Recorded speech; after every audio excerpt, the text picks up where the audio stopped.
O Concello de Boiro pechou o 2025 cun balance positivo no ámbito das infraestructuras e investimentos. Con máis de 6,7 millóns de euros licitados en obras e servizos, o municipio avanza de cara á mellora da súa comunidade. O Concello de Boiro licitou máis de 6,7 millóns de euros en obras ao longo de 2025, con fondos provenientes de diversas administracións. Entre as actuacións máis destacadas está a rehabilitación e ampliación da Casa de Cultura de Boiro, cun investimento de preto de 3,9 millóns de euros. Esta obra, que xa está en marcha, permitirá acondicionar o edificio para mellorar a accesibilidade e a eficiencia enerxética, ademais de ofrecer un espazo moderno e accesible para a cultura local.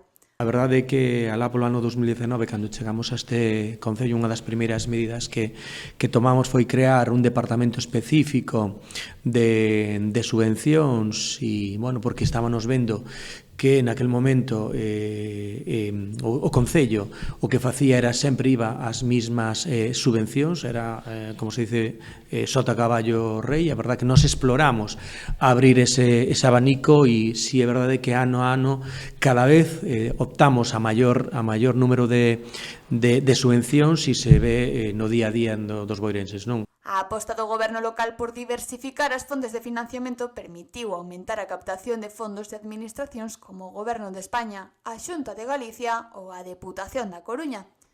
Ademais da Casa da Cultura, destacan outras actuacións importantes como a instalación de paneis fotovoltaicos en varios edificios municipais que permitirán aforrar enerxía e mellorar eficiencia no uso dos recursos públicos. E, efectivamente, pois cerramos este ano preto de 7 millóns de euros en obras e servicios licitados a través de subvencións, non? Donde hai unha obra moi específica, non? Que estamos moi contentos e que creo que vai ser un antes e un despois a nivel cultural para Boiro, como é a rehabilitación e ampliación da Casa de Cultura de Boiro, non? Entre as melloras realizadas tamén se inclúen a instalación de sistemas fotovoltaicos en diversas infraestructuras municipais, como a base de protección civil, o complexo deportivo da Cachada ou o pabellón do CEIP Praia e Xardín. Tamén se avanzou na renovación e pavimentación de vías en diferentes núcleos do municipio, como Moimenta ou Mañóns. Non só foron esas obras, senón tamén se fixeron obras importantes desde o punto de vista de aforro enerxético, que é a instalación fotovoltaica en varios inmobles do Concello, non? Se colocou paneles fotovoltaicos na nave de protección civil que temos no polígono de Espiñeira. Tamén se colocaron fotovoltaico no pabillón da Cachada, onde está a piscina, e tamén se colocaron fotovoltaicos no pabillón do CEIP Praia Xardín. O Concello tamén adquiriu novos vehículos para mellorar a eficiencia dos servizos municipais, como un camión para a recollida de bioresiduos e un vehículo para labores multiservizo. Ademais, se rehabilitaron vivendas para emerxencias sociais, como a situada en Praia Xardín. Entre outras, tamén se está traballando na licitación do POS adicional. Xa estamos traballando na licitación tamén do POS adicional, ao terceiro POS adicional que nos dou a Diputación, que é o arranxo do Centro Social de Cures, unha obra que vai xa preto de 156.000 euros.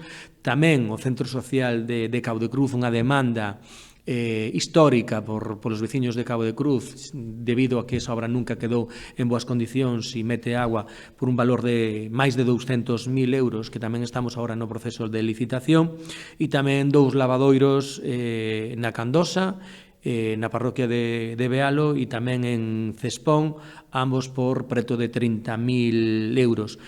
O alcalde boirense destacou a importancia destas melloras para seguir fomentando a competitividade de Boiro, especialmente en áreas rurais, e sinalou que a optimización dos recursos a través de subvencións permitirá seguir avanzando na mellora das infraestructuras ata a final da legislatura.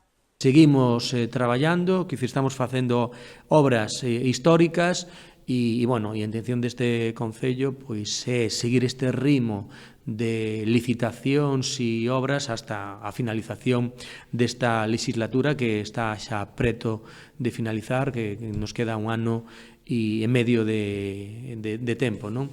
O Concello de Boiro pechase un ano de grandes logros e avanza cara ao 2026 cunha clara aposta por seguir mellorando a súa infraestrutura e os servizos para os seus veciños.